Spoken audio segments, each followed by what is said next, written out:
করেন ভাই, করে দিলে আগে। আচ্ছা, AD এটা is একটা equal to সমবাহু ত্রিভুজ। 4.33. সমবাহু ত্রিভুজের প্রত্যেক বাহুর দৈর্ঘ্য হচ্ছে 5 মিটার করে। বের করতে বলা হয়েছে ভর কেন্দ্র ও বিন্দুতে লব্ধি প্রাবল্য কত।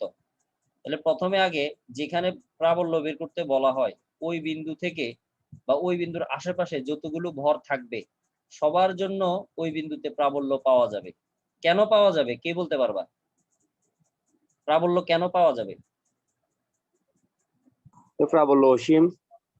কারণ প্রত্যেকটা বস্তুর ক্ষেত্র হচ্ছে অসীম পর্যন্ত বিস্তৃত। তাহলে আমরা ধরে নিতে পারি যে এই বিন্দুতে যে ভর আছে ওই ভরের ক্ষেত্রের ভিতরে কে আছে? ও বিন্দু আছে।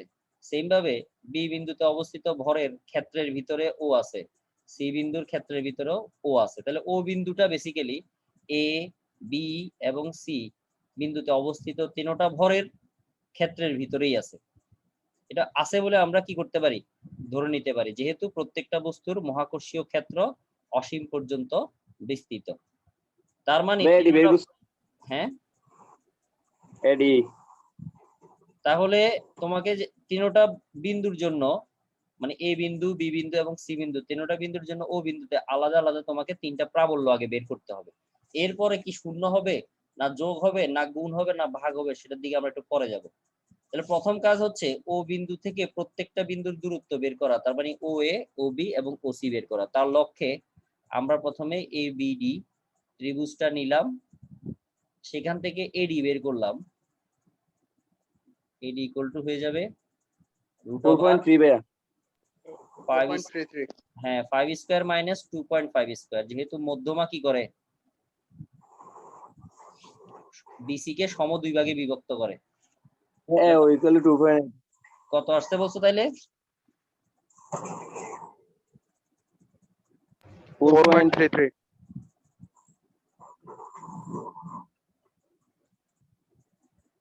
4.33 ঠিক আছে। তাহলে এটা হচ্ছে এডি 4.33 মিটার। এবার এডি থেকে তোমাকে ও এ অথবা ও এটা বের করতে পারো, ও এ, ও বি এবং ও সি তিনটা সমান। তখন মধ্যমার ব্যাপারটা বলে দিতে হবে যে ভর কেন্দ্র মধ্যমাকে, অর্থাৎ ভর কেন্দ্র হচ্ছে ও বিন্দু, তোমাকে কথাটা লিখতে হবে 2:1 অন্তর্বিভক্ত করে। হ্যাঁ, এডি মধ্যমাকে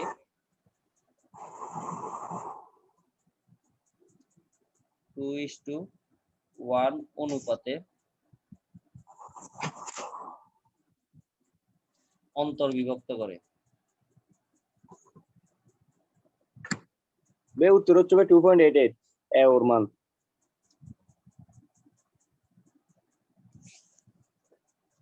তাহলে আমরা কি লিখবো? ও এ হচ্ছে 2 ভাগ, কয় ভাগের ভিতরে? 3 ভাগের ভিতরে। কার? এডি এর। তাহলে ও এ হচ্ছে এডি এর 3 ভাগের ভিতরে 2 ভাগ, বাকি 1 ভাগ হচ্ছে ওডি। তাহলে এডির মানটা বসাই দাও, 2/3 ইন্টু এডির মান হবে 4.33।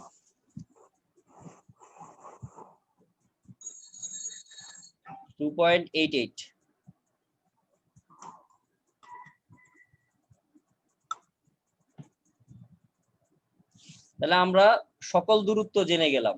আর সকল দূরত্ব জানার পরে আমাদের যে কাজ সেটা হচ্ছে কি প্রত্যেকটা বিন্দুর জন্য কোন বিন্দুতে প্রাবল্য বের করা? ও বিন্দুতে প্রাবল্য বের করা। তার মানে ও বিন্দুতে প্রাবল্য তুমি একবার এ বিন্দুর জন্য, তুমি একবার বি বিন্দুর জন্য, একবার সি বিন্দুর জন্য।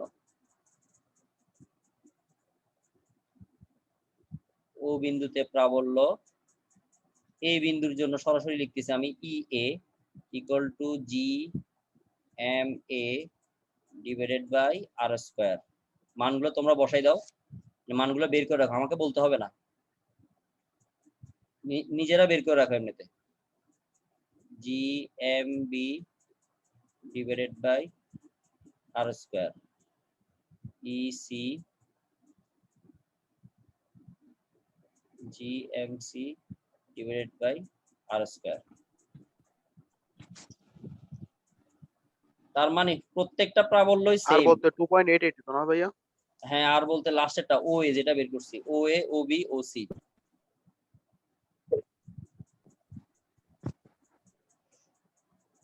তাহলে এখন প্রত্যেকটা হ্যাঁ, প্রত্যেকটার মান সমান আসবে, তাই তো?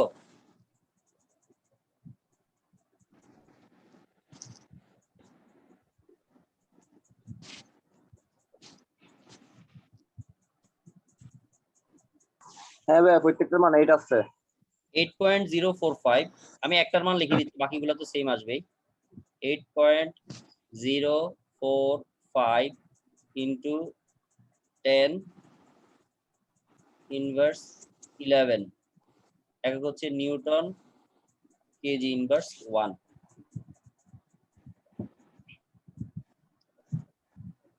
তাহলে তিনোটার প্রাবল্য সেম, এবার তিনজন বস্তুটাকে একই প্রাবল্যে কত কত দিকে টানতেছে, 3 দিকে টানতেছে, ঠিক আছে? এখন এটা আমরা ডিরেক্ট যোগও করতে পারবো না, ডিরেক্ট বিয়োগও করতে পারবো না, ডিরেক্ট ভাগও করতে পারবো না, যেহেতু প্রাবল্যের মানের সাথে সাথে আবার কি আছে, দিকের একটা ব্যাপার স্যাপার আছে।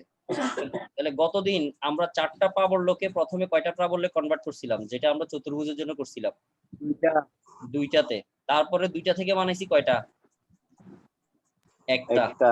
মানে আমাদের একটা দরকার আর কি, লাস্ট কথা হচ্ছে সেটা। এখন আজকেও একই কাজ করব। তো এখন আজকে প্রাবল্য আছে কয়টা? প্রথমে হাতে কয়টা আছে? 3টা না প্রাবল্য?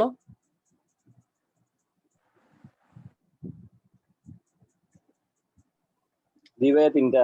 তাহলে যে কোনো 2টা থেকে প্রথমে একটা একটা বানাবা, যে কোনো 2টা থেকে প্রথমে একটা বানাবো। কিভাবে বানাচ্ছি দেখো। মনে করো যে আমরা এ বিন্দু এবং সি বিন্দুর জন্য আগে করতেছি। ও বিন্দুতে কোনো ভর রাখা হলে এ বিন্দু কি করবে, তাকে ই এ প্রাবল্যের কারণে তাকে এ বিন্দুর দিকে আনতে চাইবে, আর সি বিন্দু চাইবে ইসি এর কারণে তার দিকে আনার জন্য। তাহলে আসলে বস্তুটা যাইতে চাইবে কোন দিকে? তাদের মধ্য দিয়ে কোনো একটা বিন্দু দিয়ে না,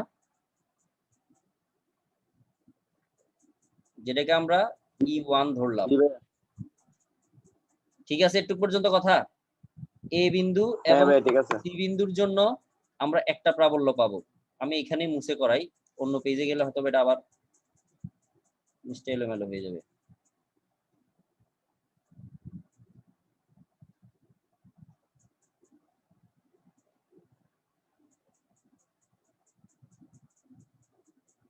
তাহলে কে আমাকে বলতে পারবা যে এ বিন্দু মানে এ ও সি যে কোনটা, যেটা অন্তর্ভুক্ত কোণ বলতেছি আর কি, এখন তাদের দুইজনের মাঝখানে কার কার মাঝখানে, ই এ এবং ই সি এর মাঝখানে অন্তর্ভুক্ত কোণ যেটা বলতেছি আমরা, সেই কোণটার মান কত? কে বলতে পারবা? ভাই আমি পারবো, আমি বলো বলো। ভাই বলবো না। 120। 120 ডিগ্রি। কারণ আরে ভাই ব্যাক করে সবার। এ বি সি সেটাকে সম 3 ভাগে বিভক্ত করবে। তাহলে ই এ মানে এ ও সি বিন্দু যে মধ্যবর্তী কোণ, সেটা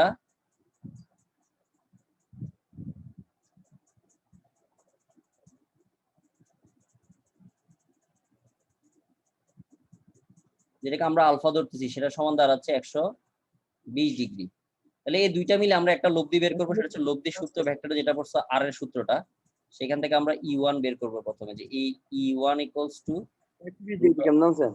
হ্যাঁ 120 ডিগ্রি কেমন আনছেন? সমান 3 ভাগে বিভক্ত করা হয়েছে। তো সমবাহু ত্রিভুজ যে মধ্যমাগুলো 360 ডিগ্রিকে 3 ভাগ করছো আর কি, এ বি এবং সি। তাহলে 360 কে 3 দ্বারা ভাগ দাও, 120 ডিগ্রি করে আসবে। ভাই এ ও সি এর মধ্যবর্তী কোণ কেমন হয়? এ ও সি পুরোটা আলফা না, এই যে পুরোটা পুরোটা আলফা কোণ না? ও আচ্ছা হ্যাঁ হ্যাঁ।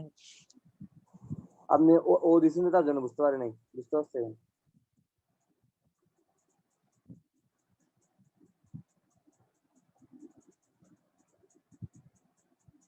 তার দিক বললে তীরা ধরতাম না আবার বলো। ভাই। দিক যদি বলতো মানে দিক নির্ণয় করতে বলতো তাহলে করতে তীরা হবে ধরতাম, করতে হবে, দিক নির্ণয় করতে হবে আমাদেরকে, দিক নির্ণয় করতে হবে। ও তাহলে এখানে একটু ক্যালকুলেশন গুলো করো, মানে ই এ এবং ইসি এর মান তো সেম, একটু ক্যালকুলেশনটা করো। আলফার মান 120 বসাও, দেখো তো কত আসে।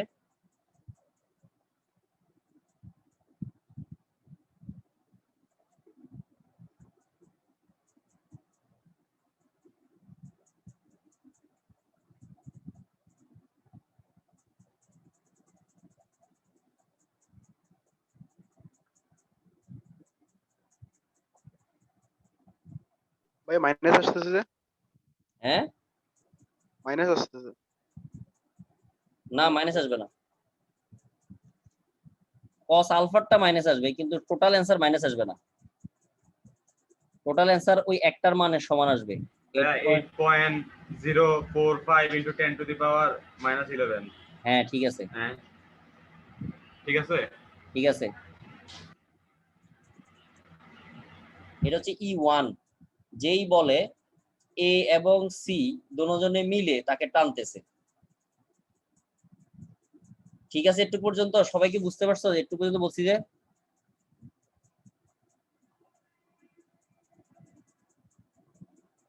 নাকি সমস্যা আছে কারো? একটু পর্যন্ত তো আশা করি সমস্যা নাই।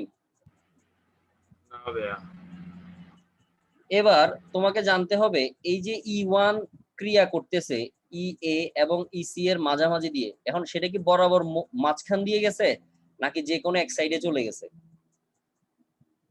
তার মানে তোমাকে কোনটাও বের করতে হবে ট্যান থিটার সূত্রের সাহায্যে, দিকের সূত্র আর কি। E1টা কোন দিকে যাচ্ছে আসলে তার দিকটা বের করতে হবে।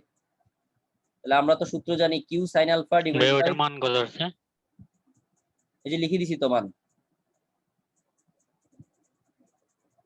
ভাই আমাদের মাইনাস আসছে, না না মাইনাস কেন আসবে? কি বলছ মাইনাস আসছে? স্কোয়ার করস না আগে দেখ ভালো মতো, দুইটার মান আবার সেম। আর ভাই cos মাইনাস না, হ্যাঁ তার কারণে মাইনাস আসছে আর কি। কার মান মাইনাস? cos 120 degree minus. এটা মাইনাস 120 সামনে এসে ডিগ্রি। তো মাইনাস না হবে কিন্তু। আরে বেটা এখন যদি এটাও দেখাইতে হয়। না ঠিক আছে, করান ভাই, করান করান। ভূষারও দরকার তোদেরকে ধরি বেটা।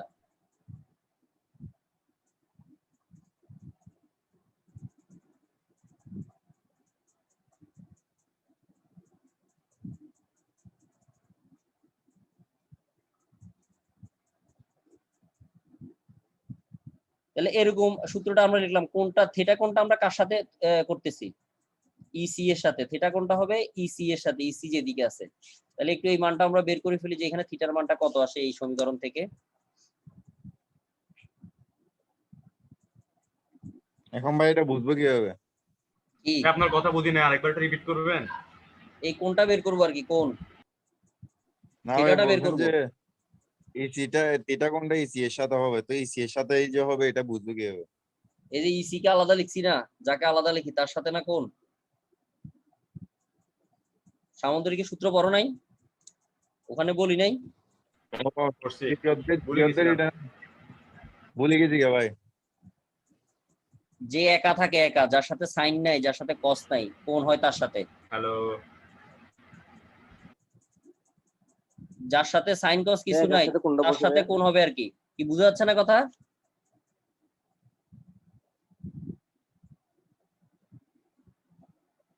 কথা কি বুঝা যাচ্ছে না? হ্যালো, যাচ্ছে তো ভাইয়া। যাচ্ছে তো। তাহলে থিটার মান আসতেছে 60 কার সাথে? ইসি এর সাথে। তার মানে লব্ধিটা ইসি বাহুর সাথে কত ডিগ্রি কোণ করে যাচ্ছে? 60। 59.97।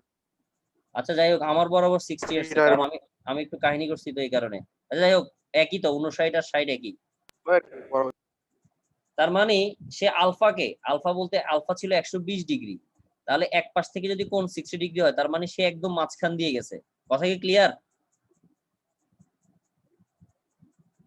জি ভাইয়া, ভাইয়া দুটোটার মান সমান সেজন্য মাঝখান দিয়ে গেছে না? 10 হ্যাঁ কেজি হ্যাঁ, 10 কেজি। ইএ এবং ইসি হ্যাঁ। দুজনের মান সমান হওয়ার কারণেই তাকে সমদ্বিখণ্ডিত, মানে আলফাকে সমদ্বিখণ্ডিত করছে।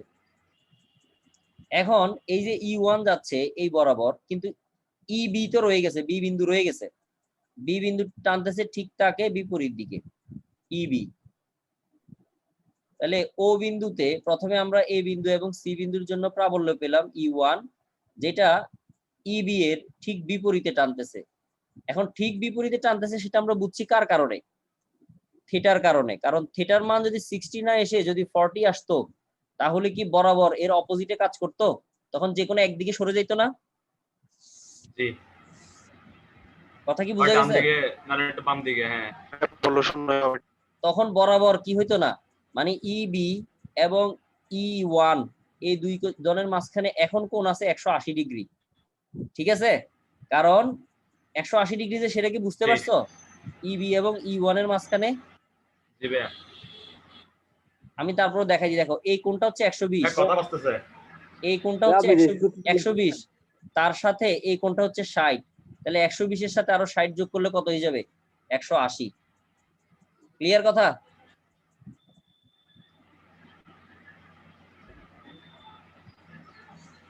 কথা কি ক্লিয়ার? না ভাই। তাহলে এখন টোটাল লব্ধি এখন বের করবা, টোটাল ও বিন্দুতে লব্ধি সব কিছু মিলাই ও বিন্দুতে লব্ধি, ভাই শূন্য শূন্য। হ্যাঁ 0 আসবে। ও বিন্দুতে লব্ধি ইকুয়ালস টু কার থেকে কাকে ভাইয়া, বিয়োগ আপনি করবে? লিখছেন একজন থেকে একজনকে বিয়োগ লিখছেন করলে না? হচ্ছে ই1 ভাইয়া, মাইনাস ইবি। হ্যাঁ বলো। ভাইয়া, আপনি tan থিটা এখানে ইয়ে sin থিটা লিখছেন যে আপনি ইসি sin থিটা কি হইতো? বুঝতেছি না কথা, জোরে বল। ভাই বলতেছি যে tan থিটা যে আমরা কোনটা বের করছি, tan থিটা ইকুয়াল টু ইয়ে sin আলফা ইসি প্লাস ইয়ে sin cos আলফা, এটা যদি লিখছি এখানে যদি আমরা ইসি sin আলফা লিখলে কি হইতো? সমস্যা হইতো না কোনো, না না, একই। এখানে তো সমস্যা হইতো না, সূত্রটা কোন সেন্সে লিখছেন, যে কোন থিওরি মানে লিখছি? ওই যে কিউ সাইন তারপরে alpha divided by P plus Q cos alpha, ওই সেন্সে। কিউ কোনটা এখানে ভাইয়া? কিউ তোমার ইচ্ছা, তুমি যাকে ধরো। আমি ই এ কে কিউ ধরছি, তুমি ইসি কেও কিউ ধরতে পারো। দুইটা ভেক্টরের ভিতরে যে কোনো একটাকে পি কিউ ধরা যায়, কোনো সমস্যা নাই। ও, বুঝছি ভাইয়া। তাহলে টোটাল লব্ধি কত আসলো? ভাই এটা আরেকবার রিপিট করবেন টোটাল লব্ধির ব্যাপারটা? বুঝি নাই কোনটার ব্যাপারটা। ও ভাইয়া E is equal to E one minus EB. হ্যাঁ, কারণ হচ্ছে ই1 এবং ইবি এর মাঝখানে কোণ হচ্ছে 180 ডিগ্রি, আর 180 ডিগ্রি হলে লব্ধির সর্বনিম্ন মান পাওয়া যায়, আর তখন আমরা সরাসরি বিয়োগ দিতে পারি, যেহেতু ও বিন্দু থেকে ই1 হচ্ছে ডান দিকে এবং ইবি হচ্ছে বাম দিকে এবং একই সরল রেখায় অবস্থিত, কারণ হচ্ছে 180 ডিগ্রি এই কারণে। অথবা তুমি যারা সামগ্রিক লব্ধি সূত্র ব্যবহার করতে পারো, আলফার মান মাইনাস 180 ধরে, সরি শুধু 180 ধরে আর কি। কেউ কিছু বলতেছিলা? হ্যাঁ আমি বলো। বলতেছি যে এখানে তো এই এ বস্তুর ই আর ইসি সমান বিধায় আমি পি কিউ ধরতে পারছি, যে কোনো একটাকে পি কিউ ধরতে। যদি সমান না হতো তাহলে কোনটাকে পি ধরতাম, কোনটাকে কিউ ধরতাম। তাও ইচ্ছা সমানই হইতে হবে এমন কোনো কথা নাই, সমান না হইলে তোমার মন মতো তুমি ধরতে পারবা, যার সাথে ধরবা তার সাথে কোন হবে আর কি, কথা হচ্ছে এটা। তাহলে সমান আসবে না, ভিন্ন আসবে না? হ্যাঁ, মান ভিন্ন আসবে, কিন্তু দুজনেরই উত্তর সঠিক হবে। ও, আর কারো কোনো কোশ্চেন আছে?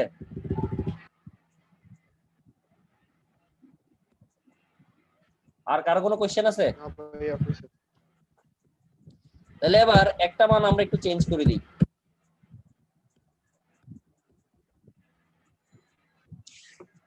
এই মানটা আমরা একটু চেঞ্জ করে দিই।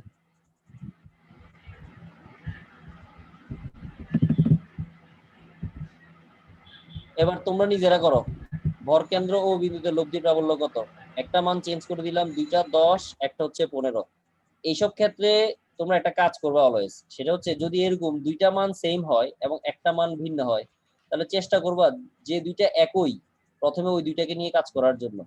না করলে যে বিশেষ কোনো অসুবিধা হবে ব্যাপারটা এমনও না, বাট করলে সুবিধা আর কি, ক্যালকুলেশনটা তোমার জন্য ইজি হবে। এই যে ই1 বের করতেছি, প্রথম ক্যালকুলেশনটা তোমার জন্য সহজ হবে। এখন সবকিছু সেম আছে, 5 মিটার আছে, ভর সব সেম আছে, শুধু সি বিন্দুতে ভর হচ্ছে 15 কেজি। তাহলে এই জন্য এখন সবাই ও বিন্দুতে প্রাবল্যটা বের করো। অ্যান্সার কত আসে আমাকে বলো, স্টেপ বাই স্টেপ অ্যান্সার বলবা। কি বলছেন ভাই? ভাইয়া বুঝি না। বুঝি নাই ভাই। বলতেছি ও বিন্দুতে লব্ধি প্রাবল্য বের করো, যখন সি বিন্দুতে ভর 15 কেজি, এ বিন্দুতে 10 কেজি, বি বিন্দুতে 10 কেজি। এই যে অঙ্কটা করছি, এটা স্টেপ বাই স্টেপ করো, মানে অ্যান্সার বলো আর কি।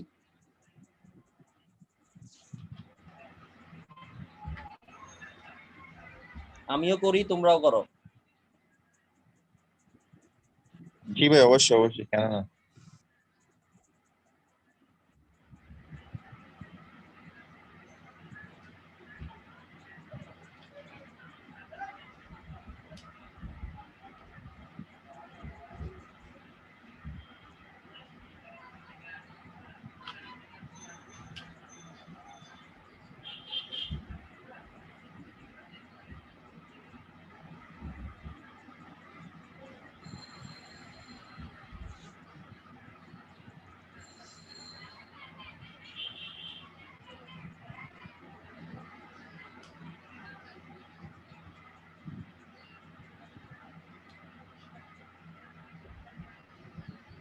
ভাইয়া বলো। ইসি এর মান 1.206 into 10 to the power minus 10 যে লিখে দিছি তো 1.206 10/10। কই লিখে দিছেন? আচ্ছা হ্যাঁ পাইছি পাইছি।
আমার অঙ্ক করা শেষ, তোমাদের হইছে? এখানে ইউ ভাইয়া E1 টা হচ্ছে যে ওসি বরাবর বিপরীত দিকে।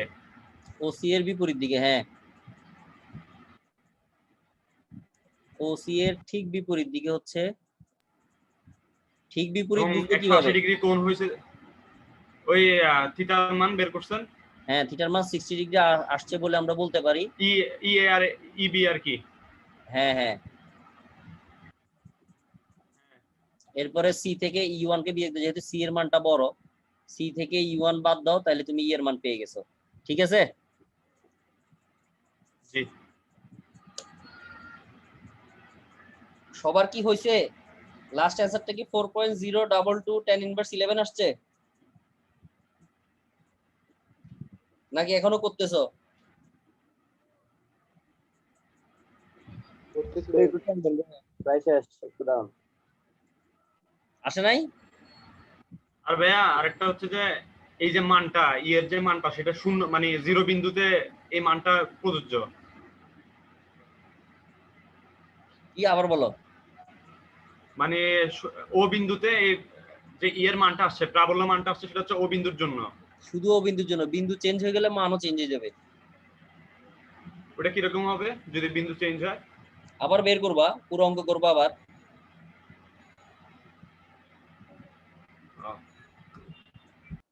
প্রথম থেকে আবার পুরো অঙ্ক করতে হবে।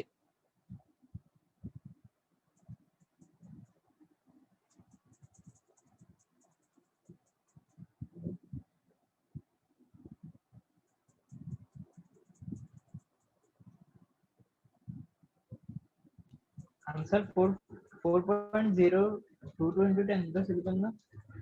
হ্যাঁ 4.022 tan ইনভার্স 11।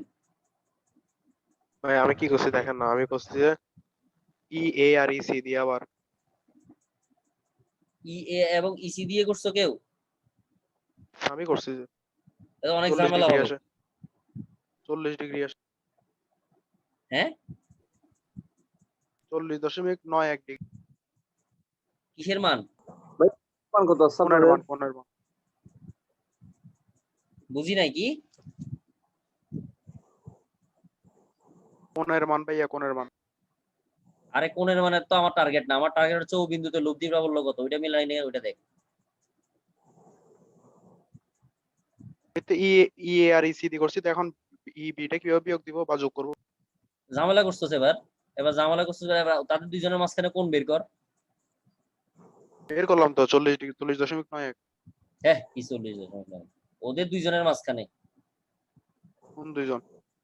যে দুইজনের থেকে তুই লব্ধি বের করতে যাচ্ছ স্যার। ই এ আর ই সি।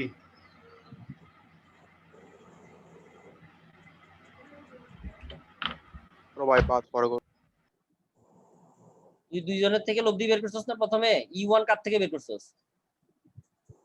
এ আর সি থেকে না? কথা বলো না কেন? হ্যাঁ, এই দুইটা থেকে বের করছি, ই এ আর ই সি থেকে। এখন 40 ডিগ্রিটা কার সাথে আসছে? সি এর সাথে না এর সাথে? এ আর সি এর সাথে আর কি। সি এর সাথে লব্ধির কোণ 40 নাকি সি এর এর সাথে, সাথে সি এর লব্ধির সাথে কোণ যেটা। 40? সি এর সাথে। কার সাথে? সি এর সাথে। সি এর সাথে। তাহলে সি এর সাথে যেটা আমি আগে 60 লিখছি সেটা হয়ে গেছে মনে করো 40। তাহলে এখন তুই কার কার মাঝখানে বের করবি লব্ধি? ই1 আর ইবি না? হ্যাঁ, ই1 আর ইবি। তাহলে ইবি এবং ই1 এর মাঝখানে কোণ হচ্ছে এই পুরোটা। এই পুরোটার মান কত দেখ। প্রথমে বি থেকে সি পর্যন্ত যা। 120 যোগ 40। 120 যোগ 40। হ্যাঁ, তাহলে তোকে আবার লব্ধি সূত্র 160। পুরোটা বসাইতে হবে। সেখানে আলফার মান তুই বসাবি কত? 120 যোগ 40, তার মানে 160 বুঝছি, বসাবি। বুঝছস? হ্যাঁ বুঝছি ভাই, কিন্তু এখন আর করবো না, শক্তি নেই আর। এই বাকিদের কি বুঝে গেছে? জি না ভাই আমাদের মান ই1 এর মান ভাই উল্টো পাল্টা আসতেছে কেন? কার মান? 6.47 কত আসতেছে ভাই? কার মান? কার মান? ই1 এর মানটা ভাই করতে পারতেছে না। ই1 ঠিক আছে, ই1। ভাই আস্তে আস্তে। আরে হ্যাঁ বলতেছি ই1 এর ই1 মান ঠিক আছে এখন। হ্যাঁ আসবে, এক একবার এক এক মান আসে তোদের। তাই না?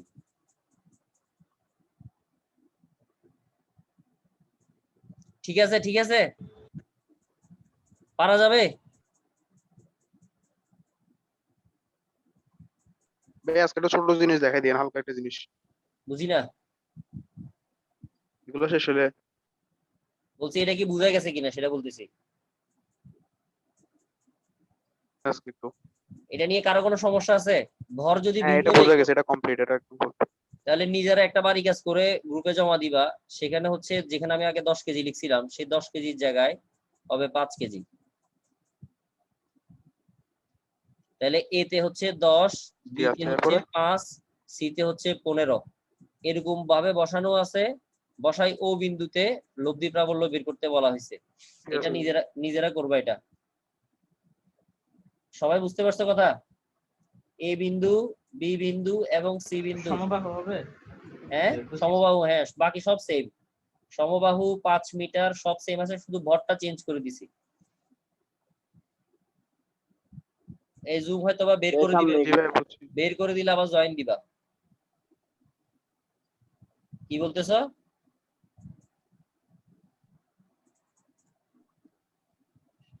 আচ্ছা ঠিক আছে, তাহলে আমরা এবার আগাচ্ছি। এইগুলো আমাদের প্রাবল্য নিয়ে ব্যাপার স্যাপার। প্রাবল্য নিয়ে আর কোনো কিছু বলবো না, শেষ। প্রাবল্য এখানেই শেষ। ত্রিভুজ, চতুর্ভুজ, সরল রেখা 3 ধরনের।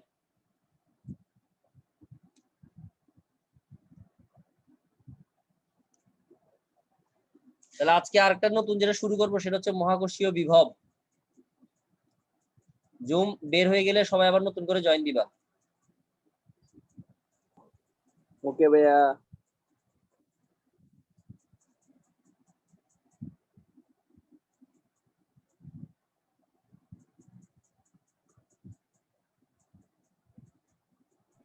ভাইয়া 3টা বাজে, ফেভারিট আছে তো?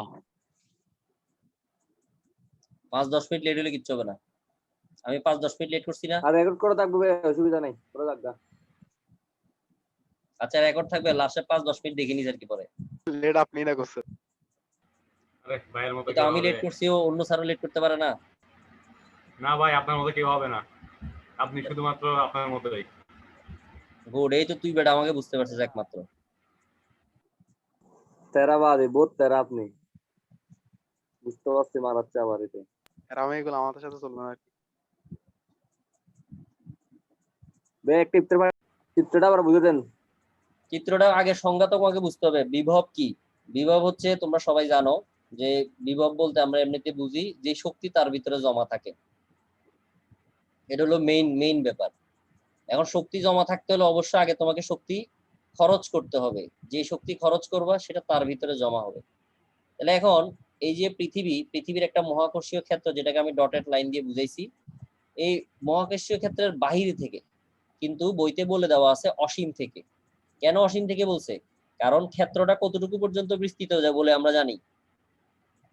অসীম। অসীম। এই কারণে বলে অসীম থেকে কোনো বস্তুকে ক্ষেত্রের ভিতরে কোনো বিন্দুতে এনে রাখলে বা আনতে তোমার যে পরিমাণ কাজ করতে হবে, ডব্লিউ, যে পরিমাণ কাজ করতে হবে, সেই কাজটাই তার ভিতরে কি হিসেবে জমা হবে? মহাকর্ষীয় বিভব রূপে জমা হবে। বুঝে গেছে কথা? ভাই আরেকবার বলেন তো। আমি এটা বলতেছি কি ক্যাপিটাল এম না স্মল এম? অসীম থেকে স্মল এম ভরের কোনো বস্তুকে, অসীম থেকে, অথবা তুমি এভাবে বলতে পারো যে ক্ষেত্রের বাহিরের কোনো বিন্দু থেকে ক্ষেত্রের ভিতরে এনে রাখতে, মানে ক্ষেত্রের ভিতরের যেই বিন্দুতে এনে রাখবা বা রাখতে তোমার যে পরিমাণ কষ্ট হবে বা কাজ করতে হবে, সেই কাজটাই ওই বিন্দুর কি হবে? মহাকর্ষীয় বিভব রূপে জমা হয়ে থাকবে ওই বস্তুর ভিতরে। ভাই ক্ষেত্রই তো অসীম, তো আবার বাইক থেকে কিভাবে আনবো? ক্ষেত্রই তো অসীম।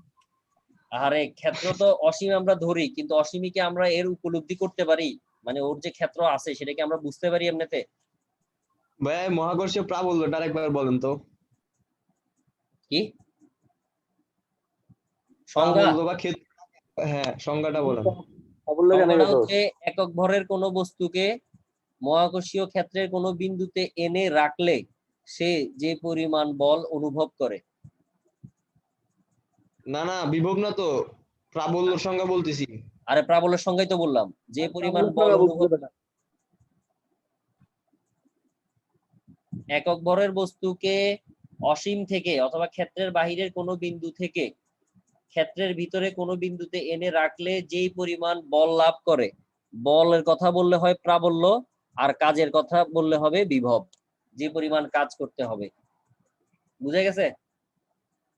তো মহাকর্ষীয় ক্ষেত্রটা কেমনে বুঝবো?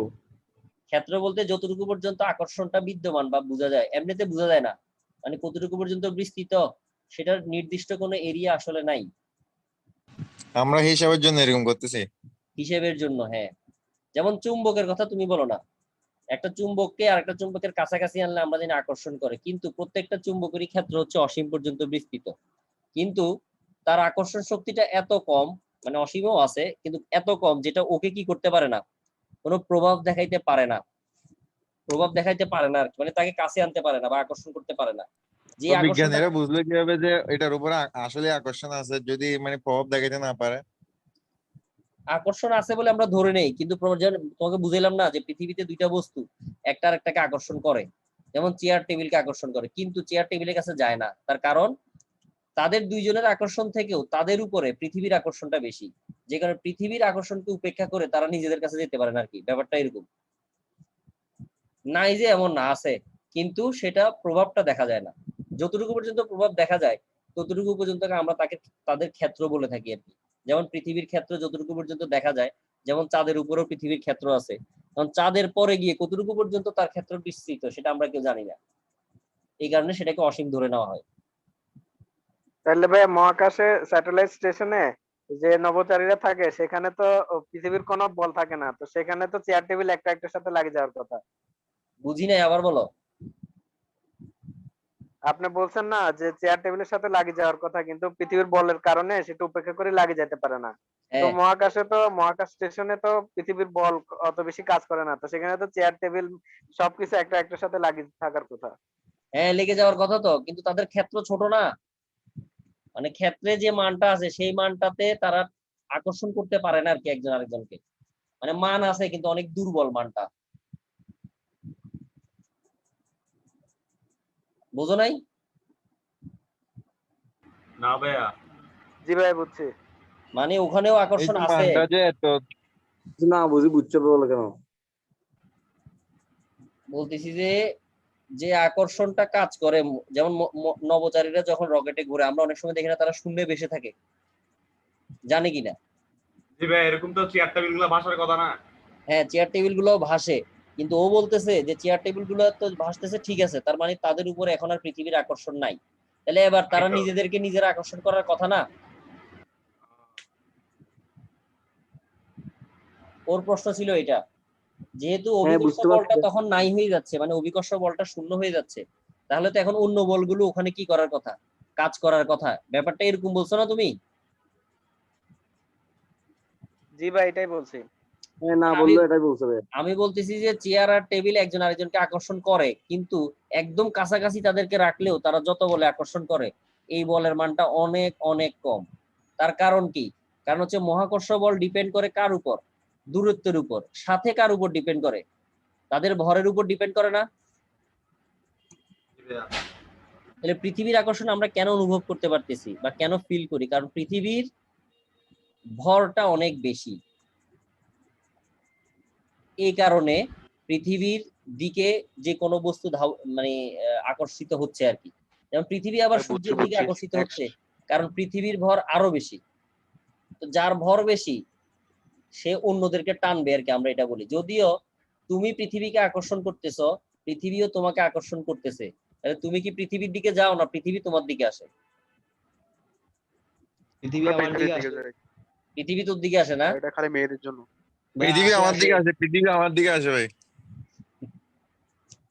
তাহলে তো গাছ পাকা আম, তারপরে গাছ পাকা কাঁঠাল, এগুলো তোর মাথায় পড়তো। মাথায় পড়ে পড়ে এগুলো নষ্ট, মাথাটা নষ্ট ভাই হয়ে আমি গেছে। এখন হিসাব করে বলতেছি দাঁড়া। ভাই ভাই আচ্ছা কি ঠিক কথা আছে, বাদ তাহলে দেন। আচ্ছা হয়েছে, মহাকর্ষীয় বিভবের ব্যাপারটাতে এবার আমরা যাই। এখন ক্লাস 9-10-এ তোমরা বিভব এবং প্রাবল্যের একটা সূত্র সবাই পড়ছিলা, বিভব এবং প্রাবল্যের মধ্যেকার সম্পর্ক, V equal to E into R অথবা ই ইন্টু ডি, যে যেভাবে পড়ছো আর কি।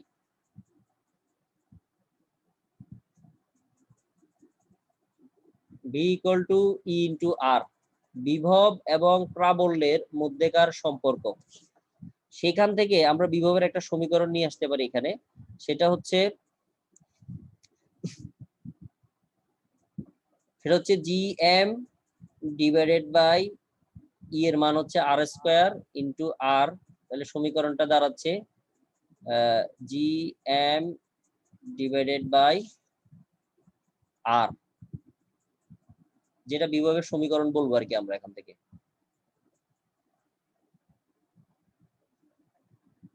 ঠিক আছে, বুঝে গেছে? এটা কি ভাইয়া? B equal to W by M. এটা হচ্ছে সংজ্ঞা থেকে যে সমীকরণটা আসে আর কি, মানে বিভবের যে সংজ্ঞাটা আমরা জানি এটাও বিভবের সমীকরণ, কিন্তু এটা হচ্ছে সংজ্ঞা থেকে। তো W is equal two MG না? না না, ডাব্লিউ ইকুয়াল টু এমজি কেন হবে এখানে?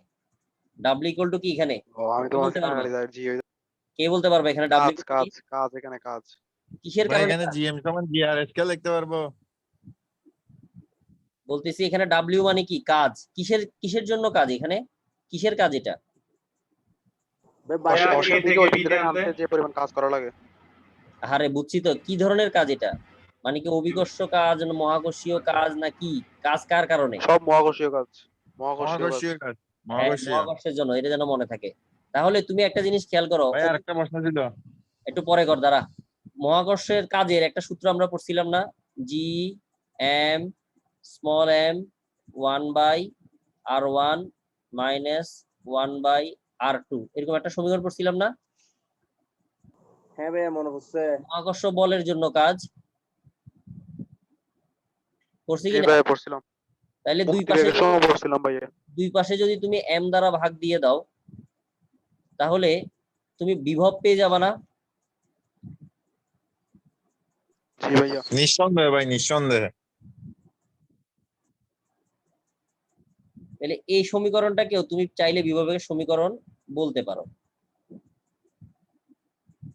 মহাকর্ষীয় বিভবের সমীকরণ বলে চালাই দিতে পারবা তুমি চাইলে এটাকে। R1 কি?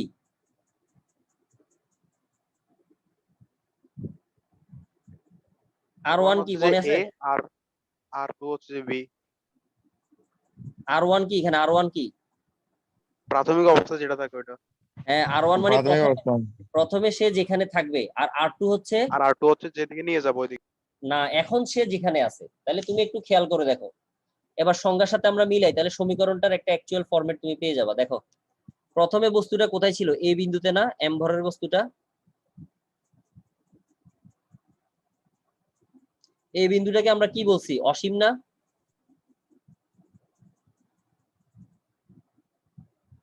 কথা বলো না কেন? হ্যাঁ, অসীম অসীম। তাহলে R1 এর জায়গায় কত বসবে? প্রথমে ছিল বস্তুটা অসীমে, তারপরে তুমি যখন ক্ষেত্রের ভিতরে আনছো, তাহলে এখন সে ভাইয়া। পৃথিবী থেকে কত দূরত্বে আছে? আর আর দূরত্বে।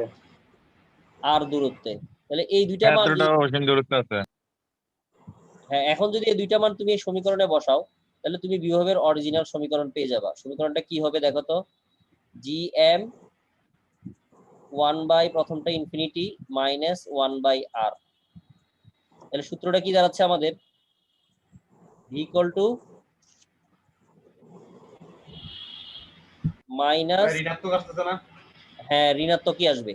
এটা হচ্ছে আমাদের বিভবের অ্যাকচুয়াল সংজ্ঞা, মানে অ্যাকচুয়াল সূত্র আর কি। মাইনাসটা থাকবে সূত্রে। উপরে যে মাইনাস ছাড়া সমীকরণটা লিখছি, এটা কিন্তু হবে না। কেন হবে না তার ব্যাখ্যাটা আমি তোমাদেরকে এখনই দেখাই দিচ্ছি। এমনি এটা তো বুঝতে পারছো, যেটা মাইনাস সহ আসছে, কেন কিভাবে আসছে বুঝতে তো? কোন যাবো তো? তিনটা বেশি বাজে ভাই। তাহলে যেটাতে মাইনাস ছিল না সেটার কথা আমরা একটু চিন্তা করি। এবার দেখো, যখন মাইনাস ছিল না তখন ভি এর সাথে আর এর সম্পর্ক কেমন? ভি এর সাথে দূরত্বের সম্পর্ক কেমন? ব্যস্তানুপাতিক। শুধু ব্যস্তানুপাতিক। আচ্ছা, জি। আর দূরত্বটা কোথায় এখন? বস্তুটা এখন যেখানে আছে তার থেকে পৃথিবীর দূরত্ব না? জি। তাহলে এই দূরত্বটাকে মহাকর্ষ অনুযায়ী আর কি আমরা এখানে capital R plus small H বসাইতে পারবো। দেখো তো, স্মল আর এর জায়গায়। হ্যাঁ ভাইয়া, বসানো। হ্যাঁ, পৃষ্ঠ থেকে বাকি উচ্চতা হচ্ছে এইচ। হ্যাঁ, লেখা তো যাবে নাকি? জি। তাহলে এবার তুমি এবার নিজেই একটু চিন্তা করো, নিজে চিন্তা করো। দেখো, পৃথিবীর পৃষ্ঠ থেকে, এটা হচ্ছে পৃথিবীর পৃষ্ঠ থেকে তুমি আস্তে আস্তে যত দূরে যাবা, মানে উচ্চতার মান যত বৃদ্ধি পাবে, বস্তুর ভিতরে বিভব শক্তি কি তত বেশি হবে না তত কম হবে? বেশি হওয়ার কথা। বেশি হবে না? জি। জি ভাইয়া। তাহলে এই যে উপরে কাজ করতে যেটাতে, বেশি সময় কষ্ট, হ্যাঁ কাজ করতে বেশি কষ্ট লাগবে। হ্যাঁ, যেটাতে মাইনাস নাই, ওই সমীকরণটাতে আমরা দেখতে পাচ্ছি যে দূরত্বের সাথে, মানে কেন্দ্র থেকে দূরত্বের সাথে বিভবের সম্পর্ক হচ্ছে উল্টা। অর্থাৎ তারা বলতে চাচ্ছে যদি আর এর মান বেশি হয় তাহলে বিভবের মান কি হয়ে যাওয়ার কথা? কমে যাওয়ার কথা। কমে যাওয়ার কথা। তাহলে কি ঘটনাটা কি মিললো? না, না মিলছে? নো। ভাইয়া। মানে এই কারণে এই সমীকরণটা কি নয়, থিওরির সাথে ম্যাথমেটিক্যাল টার্ম মেলে নাই, এই কারণে এটা ভুল। এখন বুঝতে পারছি। তাহলে সমীকরণ হবে এটা তো কোনটা? কেউ কি কিছু কিভাবে? বলতেছে নাকি?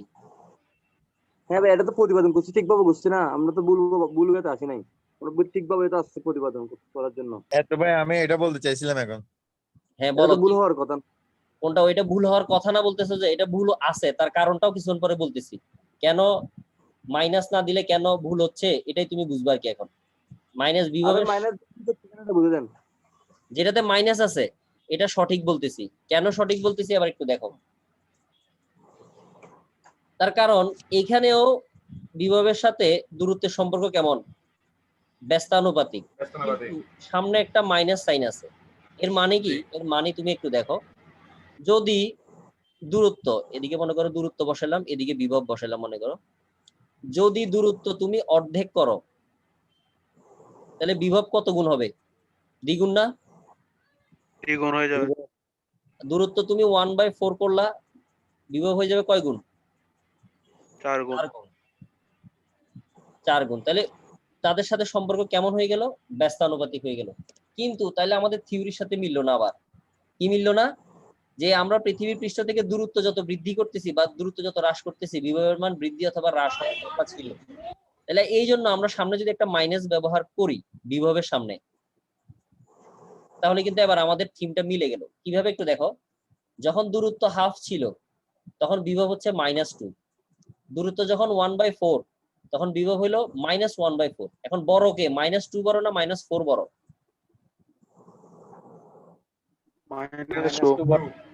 -2 বড় না? -2 বড় ভাইয়া। তাহলে বিভবের দিক থেকে দেখো, বিভব উপরের দিকে হইলো বড়, দূরত্বের ক্ষেত্রে বড় কে, 1/4 না 1/2? 1/2 বড়। তার মানে এখন কি মিলছে, দুইজন সমানুপাতিকের মতো হইছে? তার মানে দূরত্ব যখন কমতেছে তখন বিভবের মানও কি হচ্ছে, কমে যাচ্ছে। তার মানে এখানে কোন সাইনটা ডিফারেন্সটা তৈরি করে দিল আমাদেরকে, মাইনাস। মাইনাস। এবার বুঝতে পারছো এটা কেন সঠিক? Yes ভাইয়া। আচ্ছা ভাই, এটা যদি অ্যাকচুয়াল সূত্র যদি মাইনাসেরটা হয় তাহলে ওইটা আমরা কি জন্য প্রতিপাদন করছি, এবং প্রতিপাদনটাও তো সঠিক হয়েছে। এটা প্রতিপাদন ভাইয়া। থেকে ডিরেক্ট লিখি নাই তো, এটা আমি তো তুমি বিশ্বাস 9 10 এ করি যে না। সূত্রটা জানতা সেটা থেকে আমি সরাসরি দেখাইছি। প্রতিপাদন তো হচ্ছে এই পাশেরটা, এটা না আমরা প্রতিপাদন করে আনছি। ওটা তো 9 10 এর 9 10 সূত্র থেকে আমরা সূত্রটা ঠিকভাবে লিখছি। আছে, কারণ আছে, কারণটা বলতেছি তো, একটু ওয়েট করো না। আরে এই সূত্রটা যেখান থেকে আসছে v = e * r, এটা কার সূত্র থেকে আসছে? কুলম্বের সূত্র থেকে না? উলম্ব। কুলম্বের সূত্রে যাও এবার। কুলম্বের সূত্রে চার্জের মান প্লাস মাইনাস হইতে পারে। চার্জের মান দুইটাকেই যদি তুমি প্লাস ধরো তাহলে তাদের যে রেজাল্টটা আসবে, রেজাল্টটা কেমন আসবে? প্লাস না? Gang gang. যদি দুইটাকে মাইনাস ধরো সাকিব দা, ভাই যদি- আর একদম ভাই। যদি দুইটাকে আমারটা মাইনাস মেজাজ ধরো তাও অ্যান্সার কিসে আসবে? ভাই প্লাসে আসবে। তার মানে তুমি প্লাস প্লাস ধরো অথবা মাইনাস মাইনাস ধরো, বলের সূত্রে মানে বলের মানটা আসবে প্লাসে। আর যেহেতু মান প্লাসে আসছে তার মানে আমরা কিন্তু বলতে পারবো যে যখন বলের মান পজিটিভ আসবে তখন একটা চার্জ আরেকটা চার্জকে কি করে, বিকর্ষণ করে, বলা যাবে না? হ্যাঁ মানে হ্যাঁ, প্লাস বিকর্ষণ প্লাসকে করবে। বিকর্ষণ অথবা মাইনাস মাইনাসকে বিকর্ষণ করে আর কি, সেটা বলতেছি। দিবে। এখন যখন একটা প্লাস আর একটা মাইনাস নিবা, একটা মাইনাস একটা প্লাস নিবা, তখন কি হবে? বলের মানটা আসবে নেগেটিভে, এফ এর মান আসবে নেগেটিভ। তাহলে এফ ভাই এর কি মান বলছেন আবার একটু বলুন তো। তখন বলের একটা মান প্লাস হবে একটা মাইনাস। নেগেটিভ, একটা প্লাস একটা মাইনাস ধরলে আর কি, তখন বলের মান আসবে নেগেটিভ। তার মানে তখন তারা আকর্ষণ করতেছে। হ্যাঁ হ্যাঁ ভাই, বুঝতে পারছি তো। ভাই তাহলে বলের মান যখন প্লাস তখন বিকর্ষণ, আর বলের মান যখন মাইনাস তখন কি, আকর্ষণ। চার্জের দুই ধরনের ধর্ম ছিল, একটা প্লাস একটা মাইনাস। কিন্তু মহাকর্ষীয় ক্ষেত্রে আমরা, আমাদেরকে নিউটন বলেই দিছে যে একটা বস্তু আরেকটা বস্তুকে কখনো বিকর্ষণ না, কি করবে, শুধুমাত্র আকর্ষণ করবে। আকর্ষণ করবে। যে কারণে এখানে আমরা আলাদাভাবে প্লাস মাইনাসের কোনো হিসেবে যেতে হয় নাই। তবে এমনিতে তো আমরা বুঝতে পারছি যে বলের মান আকর্ষণ মানে কি, মানে তড়িৎ থেকে বুঝতে পারতেছি। আমি একটা কম্পেয়ার করে বুঝাচ্ছি আর কি তোমাদেরকে। মাইনাস, তার মানে এফ এর মান মাইনাস মাইনাসটা, এই মাইনাসটা নিউটনের থিওরি থেকে আসছে, এখানে বি সমান মাইনাস জিএম বাই আর। না না না না, হ্যাঁ, ওটা এই মাইনাসটা তো আসছে দেয় বেড়া, এই মাইনাসটা আসছে প্রতিপাদন থেকে। আমি তুমি বুঝার জন্য করে আমি একটা মিল করে দিলাম, কিন্তু ওইভাবে কাউকে বলিও না, সে তোমার মারবে ওইভাবে বললে। ভাইয়া কেন ভাইয়া ভাই, মহাকর্ষ সব সূত্র নিউটন দিছে না? হ্যাঁ হ্যাঁ, ভাইয়া আমরা যে হিসাব করতেছি পৃথিবী থেকে হিসাব করতেছি, কিন্তু এটা তো অসীম দূরত্ব থেকে ইয়াতে নিয়ে আসলাম না, একটা ক্ষেত্রে নিয়ে আসলাম না। হ্যাঁ এটাই তো বসাইলাম। এই যে R1 এর জায়গায় অসীম বসাইলাম, আর R2 এর জায়গায় কি বসাইলাম, আর বসাইলাম। তো ঠিক আছে তো? বসাইলাম। আমরা এটা পৃথিবী থেকে কেন এই বলতেছি যে পৃথিবী থেকে দূরে গেলে বিভব কম, পৃথিবী থেকে দূরে কাছে আনলে বিভব বেশি। এটা বলতে পারে যে কাজ যত করছে বিভব তত বাড়ছে, এরকম বলতে হবে না? ওমা কি রে, তুই যে এ থেকে বি তে আনছস, বি তে এনে যে তুই রাখতেছস, তো বিভবটা যে হচ্ছে কার কারণে হচ্ছে? বস্তুর কারণে কি বিভব হচ্ছে, নাকি যার ক্ষেত্র তার কারণে বিভব হচ্ছে? যার বিভব ক্ষেত্র হচ্ছে তার কার জন্য, কারণে? যার ক্ষেত্র তার জন্য হচ্ছে। তো তাই তো ধরলাম, তার ভর ধরলাম, তার থেকে দূরত্ব হিসেব করবো না আমরা? যার ক্ষেত্র তার ভর ধরছি তো, এই যে ক্যাপিটাল এম, এবং তার থেকে দূরত্ব একটা R1 সেটা হচ্ছে অসীম, আর একটা R2 যেটা হচ্ছে R। ঠিক আছে তো? কি বলতে যাচ্ছিস তুই? বুঝছি বুঝছি। আরেকটা বলা জিনিস হয়েছিল। ভাইয়া, হ্যালো, ঠিক আছে, কথা ঠিক আছে? হ্যাঁ হ্যাঁ ঠিক ভাইয়া, আছে ঠিক ঠিক আছে, আছে ঠিক আছে। তাহলে তো সব এখন ঠিক থেকে আছে। বিভবের সূত্র কেমন? মাইনাস জিএম বাই আর। জি ভাইয়া, সূত্রে অলওয়েজ। মাইনাস দিতে হবে, সূত্রের মাইনাস অবশ্যই দিতে হবে। বুঝা গেছে? ভাই ব্লু কালার মার্ক করছে যে এখানে জিএম এর বদলে জিআরএস কে লিখতে পারবো না? এখানে জি আর জিএম এস এর কে। পরিবর্তে জিআর স্কয়ার লিখতে পারবা কিনা? ভালো একটা কোশ্চেন করছে জি তুমি। ভাইয়া। আমি এই কোশ্চেনটার অ্যান্সার খুব শর্টকাট ভাবে দিয়ে দিই। আমরা 1 মিনিটে। আস্তে, আমরা যে কাজের সূত্রটা আনছিলাম সেই কাজের সূত্র থেকে বিভব আসছে, সেই বিভবের সূত্র থেকে তুমি জিএমটাকে পাইছো। তাহলে এই যে কাজের সূত্র আনছিলাম ওখানে একটা বল ব্যবহার করছিলাম না আমরা, বল? জি ভাইয়া। ওই বলটা কেমন বল ছিল? ধ্রুবক বল নাকি পরিবর্তনশীল বল ছিল? ভাইয়া, পরিবর্তনশীল। পরিবর্তনশীল বল ছিল। তাহলে পরিবর্তনশীল বল কেন হয়েছে? কারণ তুমি যখন পৃথিবীর পৃষ্ঠ থেকে আস্তে আস্তে উপরে উঠতে থাকবা, উপরের দিকে যদি আস্তে আস্তে যেতে থাকো, একটা নির্দিষ্ট উচ্চতা পর্যন্ত তুমি ধরে নাও যে পৃথিবীর আকর্ষণ বল কি আছে, একই আছে, মানে জি এর মান কি আছে, সেম আছে বলে তুমি ধরে নাও। কিন্তু নির্দিষ্ট দূরত্ব পরে কি হয়? ভাই জি স্পিড এর মান গেছে চেঞ্জ ভাইয়া। হয়। জি এর মানটা পরিবর্তন হয়ে যায় না উচ্চতায় যাওয়ার কারণে? তো যেখান থেকে জি এর মান পরিবর্তন হওয়া শুরু করে তখন আর তুমি সরাসরি জিএম এর জায়গায় জি আর স্কয়ার ব্যবহার করতে পারবা না। তখন তোমাকে জিএম এর পরিবর্তে কি ব্যবহার করতে হবে দেখো এবার। যে আমরা পড়ছিলাম জি এইচ সমান G M divided by R plus H whole square. আর R plus H whole square, আর আর প্লাস এইচ কে তুমি কি ধরতে পারো চাইলে? স্মল আর স্কয়ার ধরতে পারো, জি এম। কিন্তু এখানে কি হবে? জিএইচ হয়ে যাবে। তাহলে জিএম এর পরিবর্তে তুমি যদি বিভবের এখানে কিছু বসাইতে চাও তাহলে তোমাকে কি বসাইতে হবে? জিএইচ আর স্কয়ার বসাইতে হবে। তার মানে তোমাকে আরো আরো ঝামেলার দিকে যেতে হবে। তো জিএস তো আমি জানি না, তো জিএস তো বের করতে ওইটাই, হবে, আমি তখন তো। তো তোমাকে আবার তাহলে উচ্চতায় জি এর মান জানতে হবে। ও মা গো। ঠিক আছে? আর কারো কোনো প্রশ্ন আছে? আজকে আর নাই। আমার আউট অফ দি কন্টেক্সট একটা আছে।